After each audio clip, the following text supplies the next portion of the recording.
Kisah tentang Muawiyah lahir 4 tahun menjelang Nabi Muhammad menjalankan dakwah di kota Makkah. Riwayat lain menyebutkan dia lahir 2 tahun sebelum diutusnya Muhammad menjadi nabi. Beberapa riwayat menyatakan bahwa Muawiyah memeluk Islam bersama ayahnya, Abu Sufyan bin Harb dan ibunya Hindun binti Utbah tatkala terjadi Fatu Makkah. Namun riwayat lain menyebutkan, Muawiyah masuk Islam pada peristiwa Umrah Qada, tetapi menyembunyikan keislamannya sampai peristiwa Fatu Makkah. Di masa Nabi Muhammad, dia diangkat sebagai salah seorang pencatat wahyu setelah bermusyawarah dengan malaikat Jibril. Ambillah dia sebagai penulis wahyu karena dia jujur, kata Jibril. Pada masa Khulafaur Rasyidin, Muawiyah diangkat menjadi salah seorang panglima perang di bawah komando utama Abu Ubaidah bin Jarrah. Kaum muslimin berhasil menaklukkan Palestina, Syria, Suriah, dan Mesir dari tangan Imperium Romawi Timur. Berbagai kemenangan ini terjadi pada masa pemerintahan Umar bin Al-Khattab. Ketika Utsman bin Affan menjabat sebagai khalifah menggantikan Umar, Muawiyah diangkat sebagai gubernur untuk wilayah Syria dan Palestina yang berkedudukan di Damaskus menggantikan gubernur Abu Ubaidah bin Jarrah. Pada masa pemerintahan Ali, terjadi beberapa konflik antara kaum muslimin. Di antaranya Perang Siffin. Perang yang terjadi antara Ali dan Muawiyah ini berakhir dengan perdamaian. Ketika Khalifah Ali bin Abi Thalib terbunuh, kaum muslimin sempat mengangkat putranya, Hasan bin Ali. Namun melihat keadaan yang tidak menentu, setelah 3 bulan, akhirnya Hasan mengundurkan diri dan menyerahkan jabatan khalifah kepada Muawiyah bin Abi Sufyan. Serah terima jabatan itu berlangsung di kota Kufah. Tahun inilah yang dalam sejarah dikenal dengan Amul Jamaah, Tahun Kesatuan.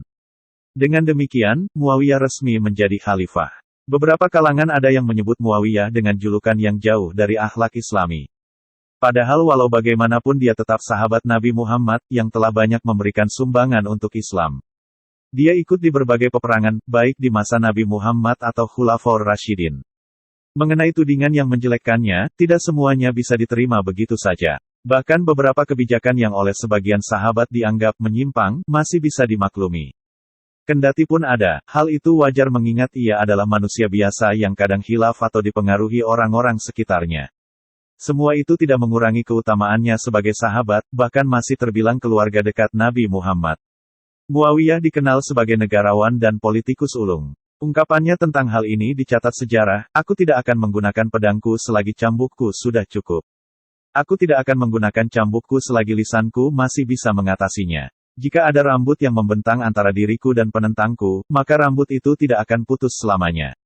Jika mereka mengulurkannya, maka aku akan menariknya. Jika mereka menariknya, maka aku akan mengulurnya." Dia mempunyai kemampuan diplomasi yang sangat tinggi sehingga Nicholson dalam bukunya Literary History of the Arabs menulis, Muawiyah adalah seorang diplomat yang cakap dibanding dengan Richelieu, politikus Prancis yang terkenal itu. Lebih tepat lagi ia mencontohkan Muawiyah dengan Oliver Cromwell, politikus dan protektor Inggris yang termasyhur, yang pernah membubarkan parlemen. Dalam menjalankan pemerintahannya, Muawiyah mengubah kebijaksanaan pendahulunya. Kalau pada masa 4 khalifah sebelumnya, pengangkatan khalifah dilakukan dengan cara pemilihan, maka Muawiyah mengubah kebijakan itu dengan cara turun-temurun. Karenanya, khalifah penggantinya adalah Yazid bin Muawiyah, putranya sendiri. Muawiyah adalah pendiri Daulah Umayyah. Pada masa ini kaum muslimin memperoleh kemajuan yang sangat pesat. Tidak hanya penyebaran agama Islam, tetapi juga penemuan-penemuan ilmu lainnya. Ketika Bizantium mengerahkan tentaranya untuk memperluas jajahannya, dia tiba di beberapa daerah kekuasaan Muawiyah. Untuk mengusir tentara Bizantium itu, Muawiyah mengerahkan 1.700 kapal perang kecil yang mampu menghalau pasukan musuh. Dengan tidak mengenal lelah, kaum muslimin menaklukkan Pulau Siprus dan Rodu di Laut Tengah. Di samping itu, pada tahun 50-ha, Muawiyah mengangkat Uqbah bin Nafi menjadi gubernur di Maroko.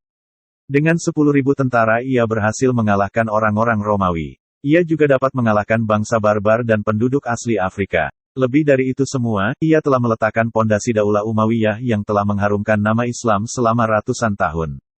Setelah menjabat sebagai gubernur di Palestina selama 10 tahun dan di Syam 10 tahun, serta sebagai khalifah Daulah Umayyah selama 20 tahun, Muawiyah meninggal dunia pada Kamis Pertengahan Rayab 60-ha dalam usia 78 tahun. Terima kasih atas segala cinta dan kasih sayang kalian yang telah mendengarkan cerita singkat ini. Jika kalian suka dengan video ini subscribe, like, komen dan share yang berkesan. Terima kasih.